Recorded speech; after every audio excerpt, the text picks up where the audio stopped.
I should have known something was wrong when my mother called me sweetie 3 times in one sentence. She never does that. Sweetie, we're so excited you're coming to Italy for Lily's wedding, sweetie. It's going to be beautiful, sweetie. I was sitting in my tiny apartment in Chicago, staring at my laptop screen, trying to figure out why my credit card kept getting declined when I tried to book my flight. Mom, I'm having trouble with the booking, I said. Can you send me the group code again? There was a pause. A long one. Oh, Emma, didn't Dad tell you? We already booked your ticket. It's all taken care of. Relief flooded through me. Really? That's amazing. Thank you so much. Of course, honey. Family takes care of family. I should have heard the lie in her voice. But I didn't. Because I wanted to believe her. I wanted to believe that for once, just once, I wasn't going to be the afterthought. The forgotten one. The daughter who didn't quite fit into the perfect family portrait. My sister Lily was getting married to Marcus Chen, a tech entrepreneur who'd made millions before he turned 30. The wedding was going to be at a private villa in Tuscany. 200 guests. A week-long celebration. The kind of wedding you see in magazines. And I was genuinely happy for her. I was. Lily and I weren't close, not really, but she was still my sister. And despite everything, despite the years of being compared to her and coming up short, I wanted to be there for her big day. I wanted to be part of the family. I wanted to belong. God, I was so stupid. The weeks before the wedding were a blur of group chats I was barely included in, family Zoom calls that somehow always happened when I was at work, and vague responses whenever I asked about details. Don't worry about it, Emma. Everything's handled. Just show up, it'll be fine. We've got it under control. I should have pushed harder. I should have demanded answers. But I was so used to being on the outside that I didn't want to make waves. I didn't want to be difficult. I didn't want to give them another reason to wish I wasn't there. The day before I was supposed to leave, I still hadn't received any flight confirmation. I called my mother. Mom, I never got my ticket information. Another pause. Oh, sweetie, didn't you get the email? What email? The one from Dad. He sent it last week. I checked my inbox. My spam. My trash. Nothing. Mom, there's no email. Well, that's strange. Hold on, let me check with your father. I heard muffled conversation in the background. Then my father's voice, distant but clear. Tell her to check her personal email, not her work one. I had checked my personal email. There was nothing. Emma, honey, your father says he definitely sent it. Maybe it got lost? Can you just book a new ticket? We'll reimburse you. My stomach dropped. Mom, tickets to Italy leaving tomorrow are like $3,000. Oh. Another pause. Well, can you afford it? We'll pay you back as soon as you get here. Can you afford it? As if I had $3,000 just sitting in my checking account. As if I hadn't been scraping by for months, working overtime at the hospital, picking up extra shifts, skipping meals to save money, also I could afford the bridesmaid dress and the gift and the time off work. I can't afford that, Mom. Well, sweetie, I don't know what to tell you. The wedding is this weekend. If you want to be here, you need to figure it out. Click. She hung up. She actually hung up on me. I sat there in my apartment, phone in my hand, staring at nothing. And then I did something I'd never done before. I called my sister directly. Hey, Emma, kind of busy right now. Lily, Mom and Dad didn't book my ticket. Silence. Lily? Yeah, I know. My blood ran cold. You know? Emma, look, it's complicated. Marcus's investors are flying in and we needed those seats on the chartered plane. Mom and Dad were supposed to tell you weeks ago that you'd need to book your own flight. They told me they already booked it. Well, I don't know what to tell you. That's between you and them. I could hear people laughing in the background. Music. The clink of glasses. She was at her rehearsal dinner. In Italy. Without me. Lily, tickets are $3,000. So book it. I'll see you when you get here. I can't afford Emma. I really don't have time for this right now. It's my wedding week. Can you please just figure it out and not make this about you? The line went dead. I sat there for a long time. Just breathing. In and out. Trying not to cry. Trying not to scream. Trying not to throw my phone across the room. They knew. They all knew. They'd left me behind on purpose. And they'd lied about it. I don't know how long I sat there. Maybe an hour. Maybe more. But when I finally stood up, something inside me had shifted. Something had broken. Or maybe something had finally crystallized. I wasn't going to beg. I wasn't going to cry. I wasn't going to call them back and plead for them to include me. I was going to do something else entirely. I opened my laptop and booked a flight to Rome. Not the expensive last-minute flight they expected me to scramble for. A budget airline. Red eye. One way. $478. Then I found a hostel in Florence. €32 a night. 6 nights. I packed a single backpack. And the next morning, I got on that plane. If you're enjoying this so far, don't forget to like this video and subscribe. I'd love to hear your thoughts. The flight was long and uncomfortable and I didn't sleep at all. I kept replaying the conversations in my head. The lies. The casual dismissal. The way my mother had hung up on me. The way my sister had acted like I was being unreasonable. Like I was the problem. I landed in Rome at 6 in the morning, local time. Exhausted. Angry. But also strangely clear-headed. I took a train to Florence. The countryside rolled past the window, golden hills, cypress trees, ancient stone buildings glowing in the morning sun. It was beautiful. Achingly beautiful. And I was seeing it alone. The hostel was in the Altrarno district, across the river from the main tourist area. It was small and slightly run down, but clean. My room was a 6-bed dorm. I had the bottom bunk in the corner. The other beds were empty. I dropped my backpack and sat on the thin mattress and stared at the wall. My phone buzzed. A text from my mother. Emma, why aren't you at the airport? The villa shuttle is waiting. I stared at the message for a long time. Then I turned off my phone. Just powered it down completely. And I walked out into Florence. I didn't have a plan. I didn't have an agenda. I just walked. Through narrow cobblestone streets that smelled like espresso and fresh bread. Past churches that were older than my country. Across bridges lined with jewelry shops and artists. I walked until my feet hurt and my mind went quiet. And then I sat in a small piazza and ordered a cappuccino and a cornetto. It was the best thing I'd ever tasted. Not because it was exceptional. But because it was mine. My choice. My moment. No one telling me where to be or what to do or that I was making things difficult. My phone was still off.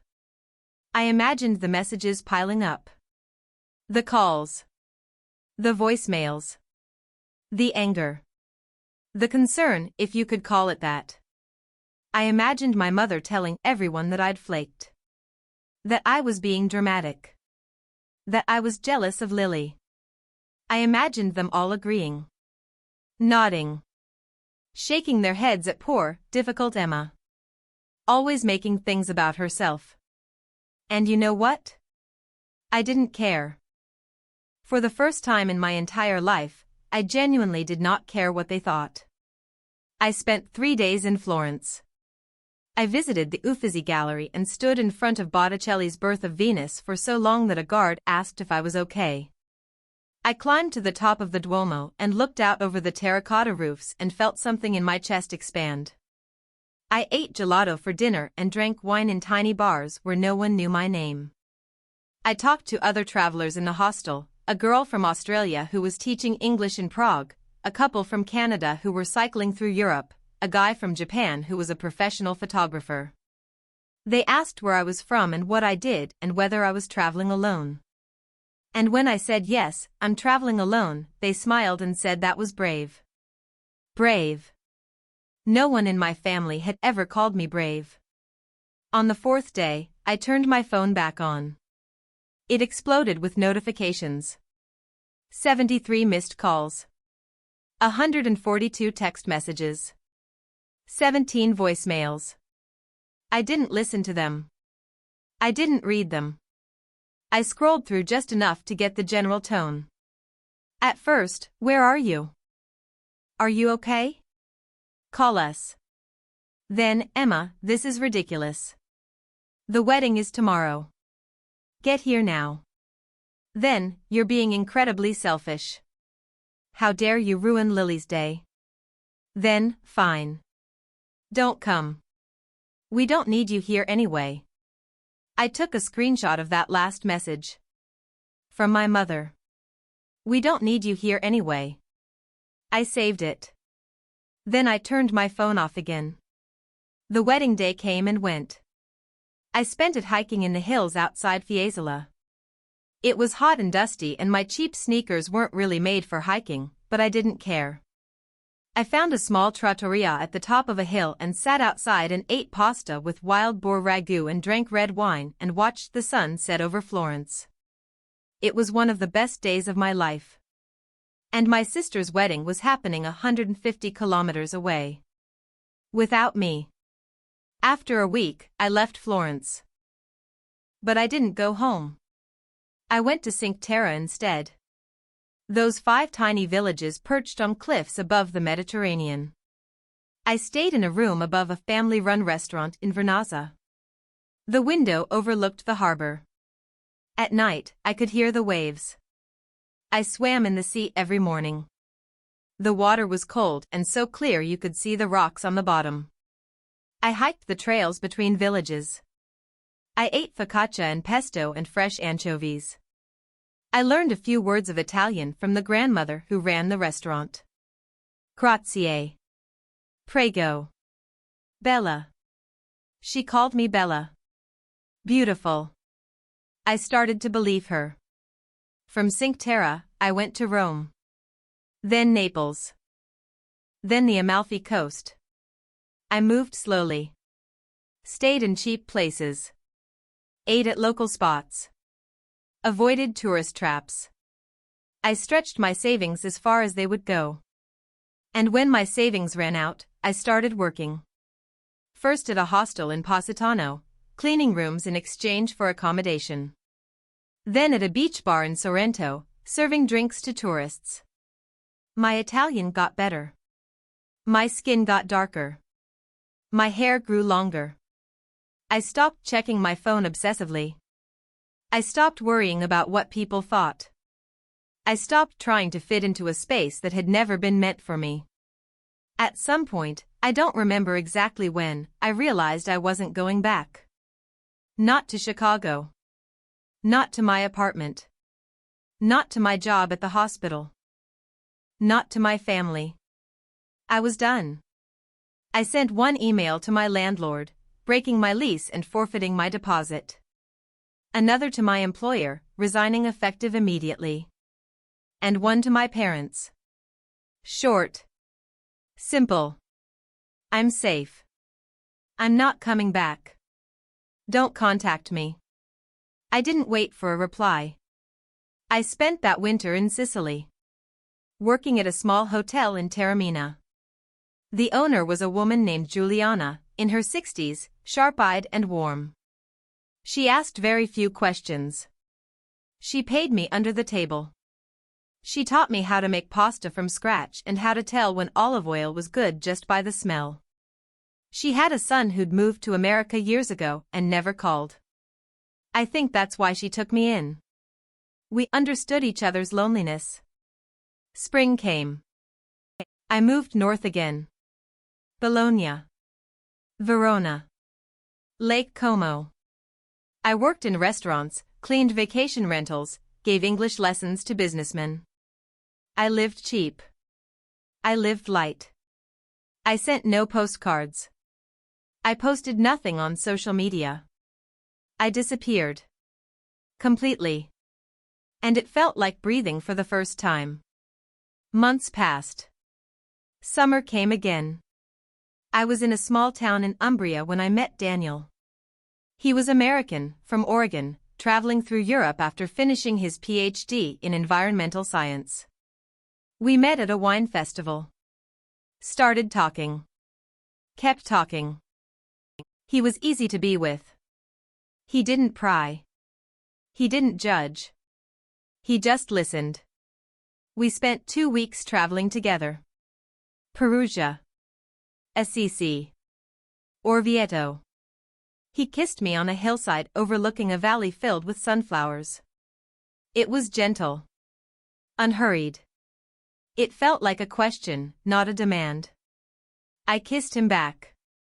We spent the summer together. It wasn't love, not the earth-shattering kind. But it was good. It was easy. It was uncomplicated. In August, he had to go back to the States. He asked me to come with him. I said no. He asked why. I told him the truth. Because I'm not ready to be that person again. The person who fits into someone else's life. I'm still figuring out my own. He nodded. Kissed my forehead. And left. I didn't cry. I sat by the lake in the town where we'd been staying and watched the sun set and felt okay. More than okay. I felt whole. By the time autumn came, I'd been gone for 15 months. 15 months of silence. 15 months of absence. 15 months of living a life my family knew nothing about. I was in Milan. Working at a cafe near the Duomo. It was late September, and the city was starting to cool down, that first hint of fall in the air. I was wiping down tables when my phone buzzed. I'd started keeping it on again, mostly for work and logistics. But I still had my family's numbers blocked. This was an unknown number. I almost didn't answer. But something made me. Hello? Emma? The voice was familiar but not immediate. Yes? It's Grace. Lily's friend from college. We met a few times. My stomach tightened. How did you get this number? I did some digging. Listen, I know you don't want to hear from anyone, but I thought you should know. Your sister's getting divorced. I stopped moving. What? Marcus left her. About 2 months ago. It's been messy. Really messy. I sat down at one of the tables. Why are you telling me this? Grace hesitated. Because she's asking for you. She won't admit it, but she is. And because I think you deserve to know that everything you ran from? It imploded. The perfect wedding, the perfect marriage, the perfect life. It was all bullshit. I never thought it was perfect, I said quietly. Yeah, well, the rest of them did. And now they're scrambling. Your parents are freaking out. Trying to save face. Pretending everything's fine. But Lily's a mess. She's been staying at your parents' house. Barely leaves her old room. I didn't know what to say. Grace went on. Look, I'm not telling you this because I think you should come running back. I'm telling you because I think you should know that you were right. About all of it. The way they treated you. The way they left you behind. You were right to leave. My throat was tight. Thank you for telling me. Are you okay, Emma? Really? I looked around the cafe. At the espresso machine hissing steam. At the old man reading a newspaper in the corner. At the street outside, busy with people living their lives. Yeah, I said. I really am. Good. I'm glad. She hung up. I sat there for a while. Thinking. Feeling. Processing. Part of me wanted to feel vindicated. To feel like justice had been served. But mostly I just felt sad. Sad for Lily. Sad for all of us, really. For the family we could have been if we'd been honest with each other. If we'd been kind. But we hadn't been. And that was the truth of it. That night, I did something I hadn't done in over a year. I unblocked my family's numbers. I didn't call them. I didn't text them. I just unblocked them. And I waited. It took 3 days. 3 days before my mother called. I almost didn't answer. But I did. Emma? Her voice was smaller than I remembered. Hi, Mom. Oh my God. Oh my God, Emma, where have you been? We've been so worried. No, you haven't. Silence. Excuse me? You haven't been worried. You've been angry. There's a difference. I could hear her breathing. Emma, that's not fair. What's not fair is lying to your daughter about booking her plane ticket. What's not fair is giving her seat to an investor. What's not fair is telling her you don't need her at her sister's wedding. We never said, you texted it, Mom.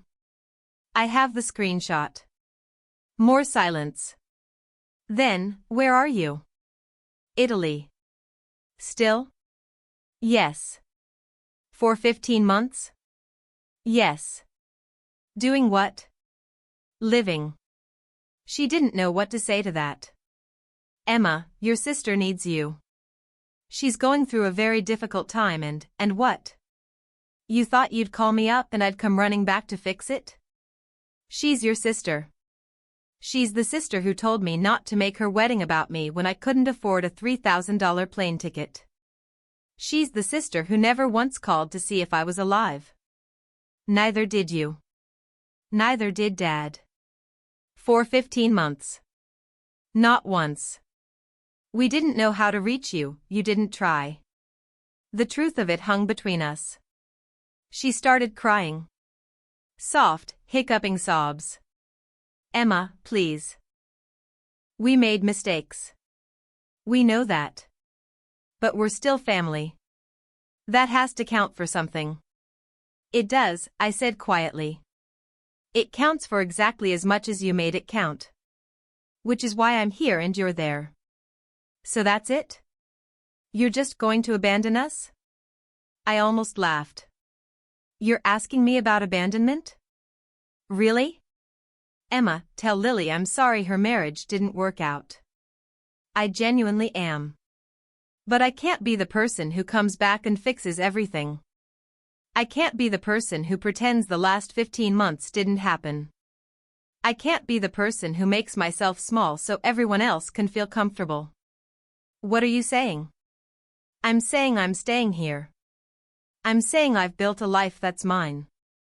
And I'm not giving it up. For how long? I don't know. Maybe forever. She was quiet for a long time. Then, I don't understand you. I know. I'm your mother. I know that too. And you're really not coming home? I looked out the window of my tiny apartment above the cafe. At the narrow street below. At the laundry hanging between buildings. At the light turning gold as the sun set. I am home, Mom. She hung up. I set the phone down and cried. Not because I regretted it. But because it hurt. Because I wished it could have been different. Because I'd wanted, so badly, for them to fight for me. And they hadn't. They'd let me go. just like they'd always let me go. But this time, I'd let them go too. And that made all the difference. The next few months were strange. I'd expected to feel grief. Or anger. Or regret. But mostly I felt relief. Like I'd been carrying something heavy for so long that I'd forgotten what it felt like to stand up straight. And now I could. I stayed in Milan through the winter. The cafe owner, Marco, promoted me to assistant manager. I got my own apartment, small, but mine. 1 bedroom, a kitchen the size of a closet, windows that overlooked a courtyard where kids played soccer. I bought real furniture. Hung pictures on the walls. Planted herbs in pots on the windowsill. I made friends. Real friends. People who knew me as I was, not as I'd been. There was Sophia, who worked at the bookstore next door and taught me to swear properly in Italian. And Marco's daughter, Alessia, who was studying architecture and would drag me to gallery openings and underground concerts. And Thomas, a British expat who worked in finance and made terrible jokes but gave the best advice. We'd meet for aperitivo on Friday evenings. Drink Aperol spritzes and eat olives and argue about movies. They knew I'd left my family. They knew the broad strokes of the story. But they didn't press. They didn't need the details. They just accepted me. It was a revelation. Being accepted without having to earn it. Being included without having to beg. Being valued without having to prove my worth. I started taking classes at a language school. Got serious about learning Italian. Stopped being the American who stumbled through conversations. Became someone who could read the newspaper and order at restaurants without a menu and argue with the produce vendor about which tomatoes were best. I started running in the mornings. Through the park near my apartment.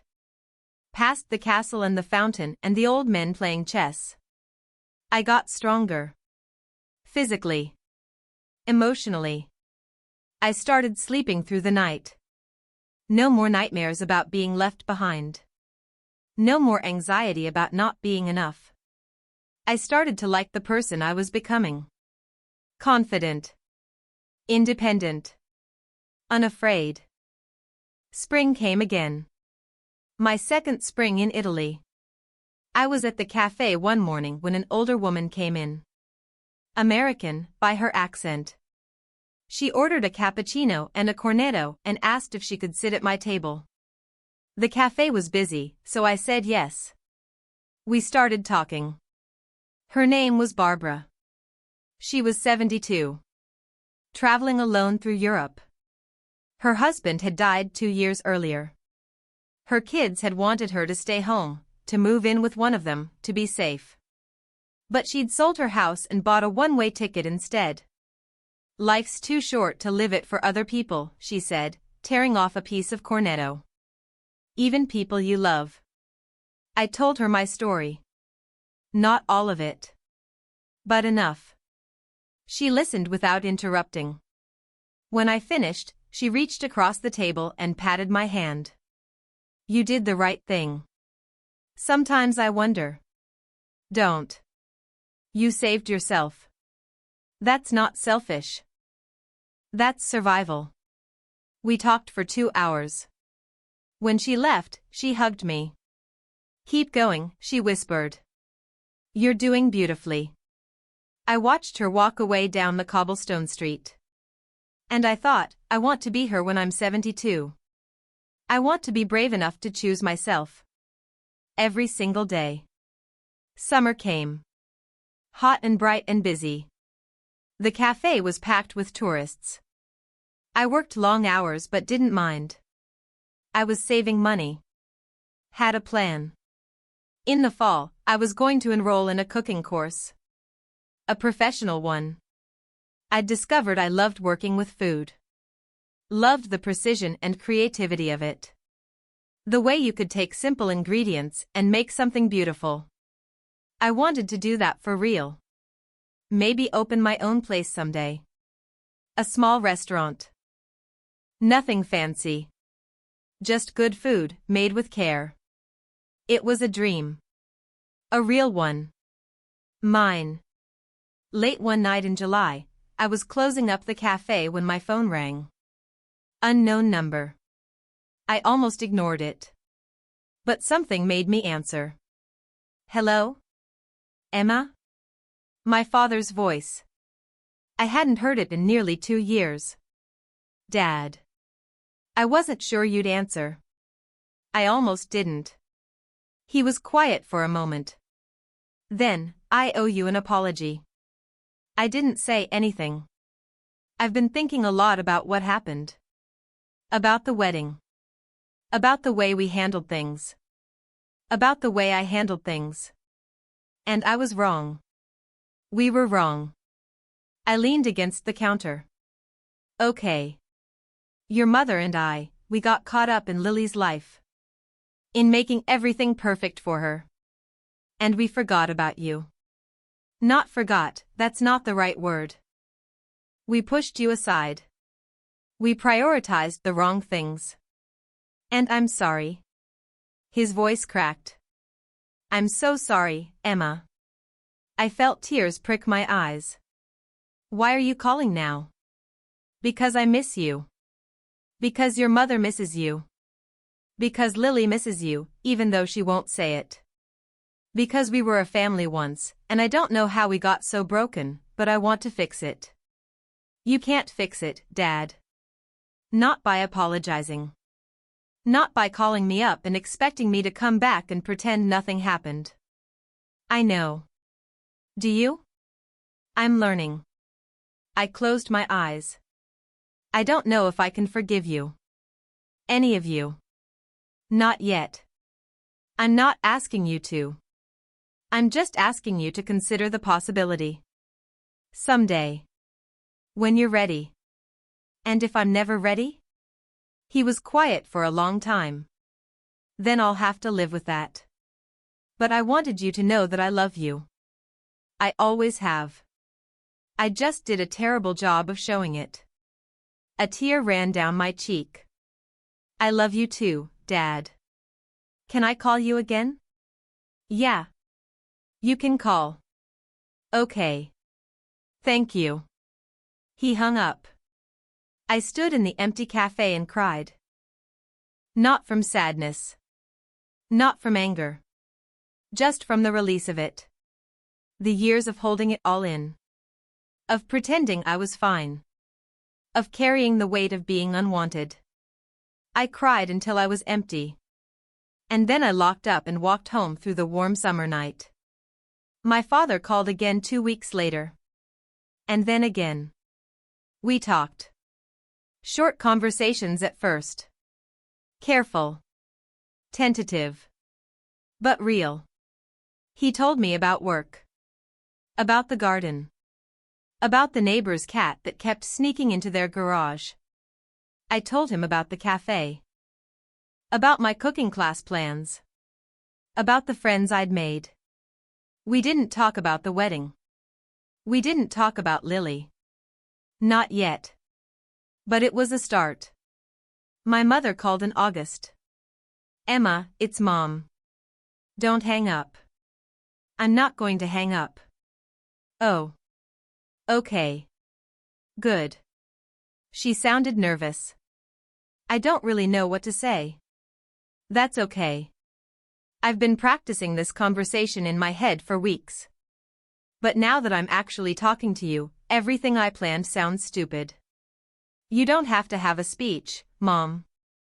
Just talk to me. She took a shaky breath. I miss you. I miss my daughter. I miss having you in my life. And I know it's my fault that you left. I know I pushed you away. And I'm so sorry. Why didn't you fight for me? The question came out before I could stop it. When I left, why didn't you try harder? Because I was ashamed. Because I knew we'd hurt you. Because I didn't know how to admit that we were wrong. So I told myself you were being dramatic. That you'd come back when you calmed down. But you didn't come back. And I realized that you weren't being dramatic. You were being honest. And that was so much worse. I wiped my eyes. I needed you to care, Mom. I needed you to show me I mattered. You do matter. You've always mattered. I just didn't know how to show you that when I was so busy trying to make everything perfect for Lily. I'm not Lily. I know. And I'm starting to understand that that's not a bad thing. It's just a different thing. We talked for an hour. It wasn't perfect. It wasn't a magical reconciliation. But it was honest. And that was something. September came. I started my cooking course. 3 days a week, 4 hours a day. Learning classical techniques. Pasta. Sauces. Bread. Pastry. Working with ingredients I'd never touched before. Truffles. Burrata. Porcini mushrooms. I was the only American in the class. Everyone else was Italian, most of them half my age. But I kept up. More than kept up. I was good. The chef instructor, Antonio, told me I had intuition. That I understood flavor in a way that couldn't be taught.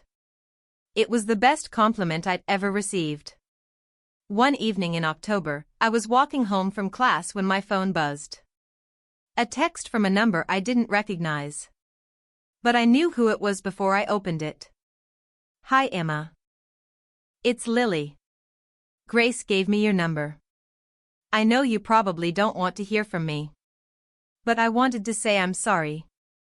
For everything. You were right about Marcus. You were right about all of it. I wish I'd listened. I wish I'd been a better sister. I miss you.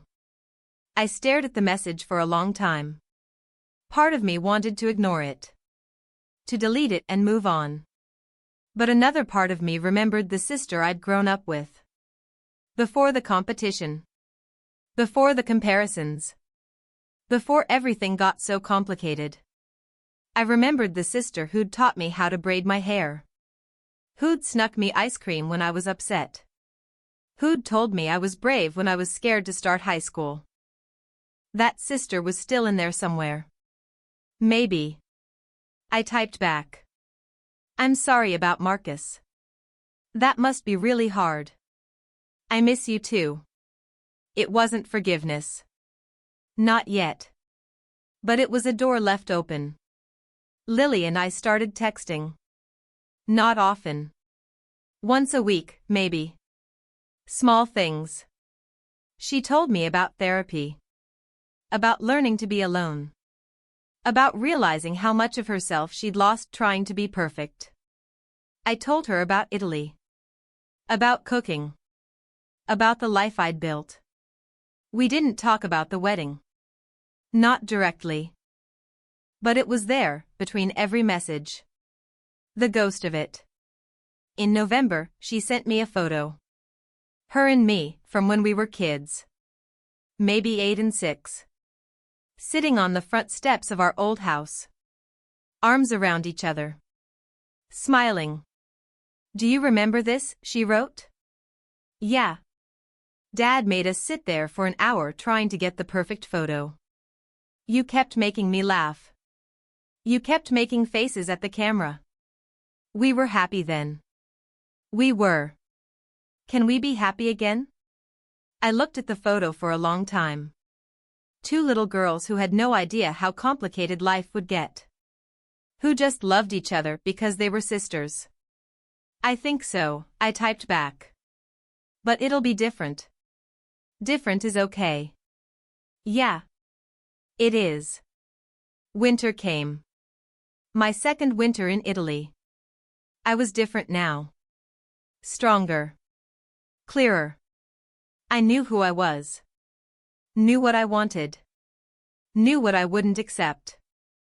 On Christmas Day, I video called my family. All of them. Mom, Dad, Lily. It was awkward at first. We didn't know what to say. How to be with each other. But then Dad told a terrible dad joke. And Mom laughed. And Lily groaned. And I rolled my eyes. And it felt almost normal. Almost. When are you coming home? Mom asked. I don't know if I am. She looked like she wanted to argue. But she didn't. Okay. But if you ever do, we'll be here. I know.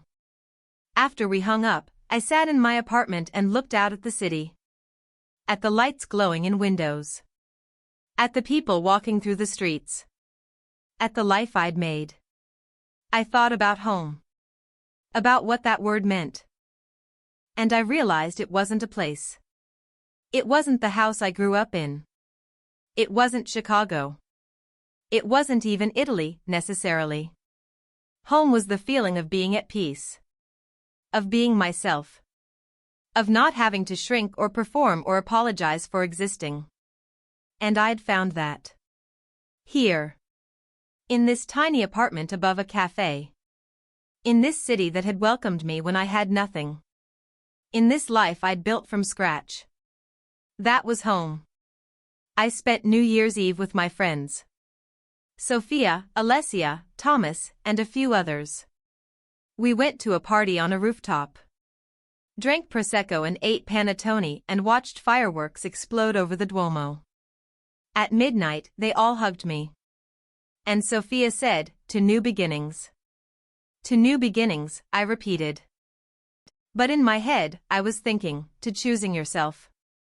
To walking away from what doesn't serve you. To building a life you don't need to escape from. To being brave enough to disappear. And then brave enough to be found. On your own terms. January passed. Then February. I completed my cooking course. Antonio offered me a job at his restaurant. A real job. Not washing dishes or bussing tables. A position on the line. Preparing food. Creating. I said yes. I started in March. The restaurant was small and elegant.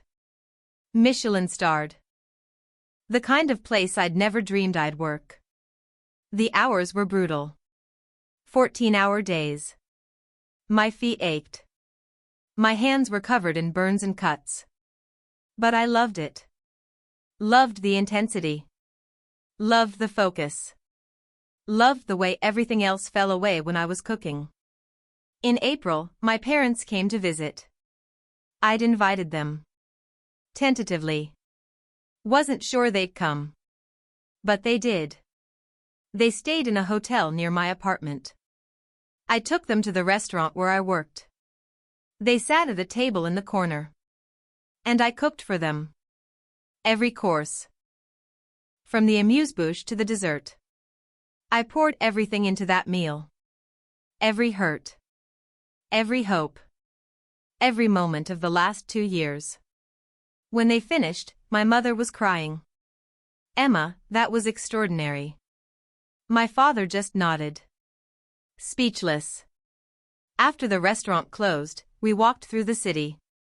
I showed them my favorite places. The cafe where I worked. The park where I ran. The bookstore where Sophia worked. They met my friends. Saw my life. The life I'd built without them. On their last night, we sat at a small trattoria. Just the three of us. "We're proud of you," Dad said. "You should have been proud of me before." "You're right. We should have. But we're proud of you now. For having the courage to leave. For building this. For not giving up on yourself." "I did give up on you, though." "No," Mom said. "You gave up on who we wanted you to be. And that was the right choice." I didn't cry. I'd done enough crying. But I nodded. "Thank you for coming. Thank you for letting us." They left the next day. Hugged me at the train station. Promised to visit again. I believed them. Lily came in May. Alone. She looked different.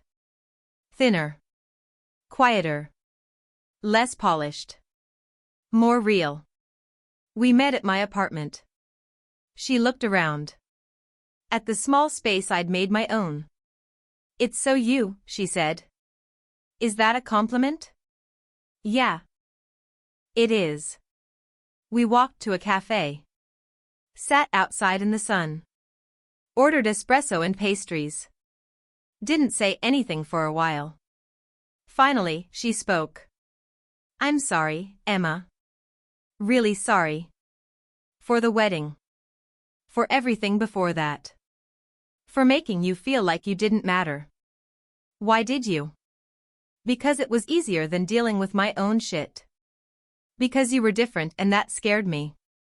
Because Mom and Dad put so much pressure on me to be perfect and I needed someone to be less than me so I could feel okay about myself.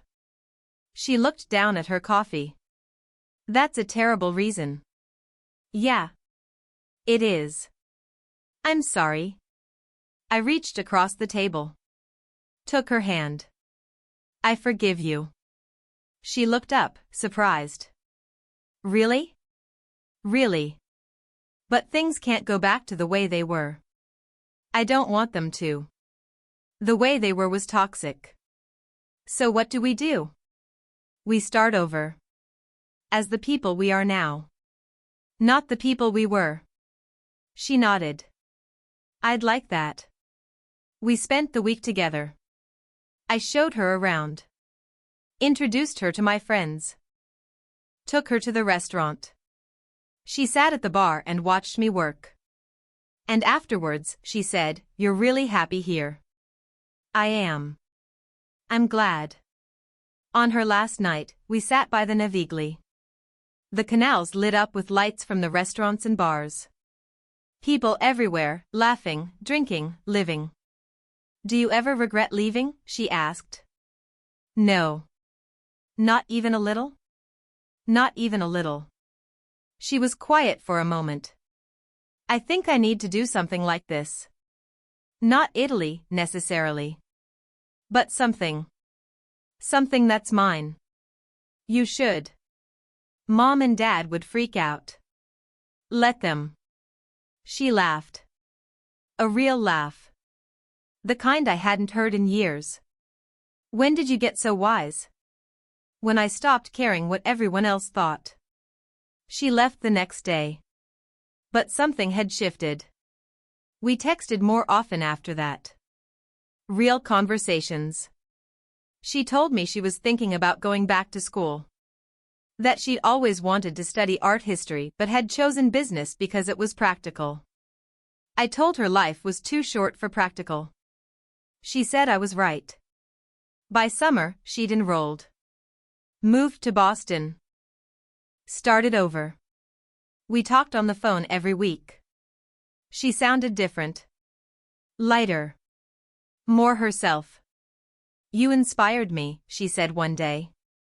To do what? To choose myself. To stop living for other people's approval. That's all you. I just showed you it was possible. No, Emma. You showed me it was necessary. 2 years after I left, I went back to the States. Not to stay. Just to visit. Chicago in the fall. The leaves were changing. The air was crisp. I met my parents for dinner. A restaurant downtown. We talked about their lives. About mine. About Lily. It was easy. Comfortable. We'd found our rhythm. Are you ever coming back? Mom asked. To visit, yes. To live, no. We miss you. I miss you too. But I can miss you and still know this is the right choice. Dad nodded. We understand. Do you? We're learning to. After dinner, I walked through the city. Past my old apartment building.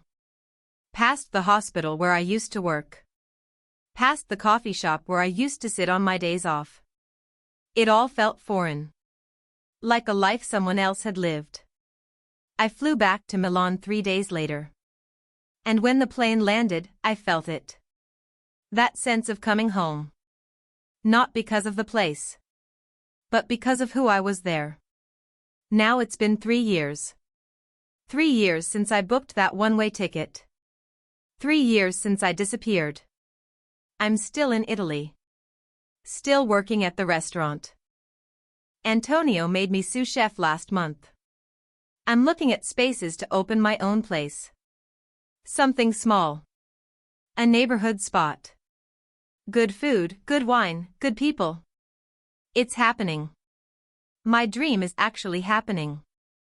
My family and I are good. Not perfect. But good. We talk regularly. They visit once a year. I visit them once a year. We've learned how to be a family without suffocating each other. Lily's thriving. She's in a relationship with someone who actually sees her. She's painting again. She sends me photos of her work. It's beautiful. I'm proud of her. I tell her that. She tells me she's proud of me too. And I believe her. People ask me sometimes if I regret it. Leaving the way I did. Disappearing. Cutting everyone off. And I tell them the truth. No. Not for a second. Because that moment, that decision to get on a plane and not come back, saved my life. Not in a dramatic, life or death way. But in the way that matters most. It saved me from living a half-life. From being a supporting character in someone else's story. From shrinking myself to fit into spaces that were never meant for me. I don't recommend my method to everyone. Burning bridges isn't always the answer. But sometimes, it is. Sometimes you have to walk away completely to find out who you are. Sometimes you have to disappear to discover yourself. Sometimes the most radical act of self-love is saying no. No to the expectations. No to the guilt. No to the version of yourself that makes everyone else comfortable. And yes to the unknown. Yes to the risk. Yes to the terrifying, exhilarating possibility that maybe, just maybe, you're enough exactly as you are. I'm sitting in my apartment now. It's evening. The light is golden. I can hear the sounds of the city below. People talking. Scooters buzzing. Music from someone's open window. Tomorrow I have a meeting with a real estate agent. To look at a space for my restaurant. It's small. It needs work. But it's perfect. My phone buzzes. A text from Lily. Thinking about you. Love you. I smile. Tight back. Love you too. And I mean it. I pour myself a glass of wine. Red. From a vineyard in Tuscany. A place I visited last month. I take a sip. Look out the window. At the life I've built. The life I chose.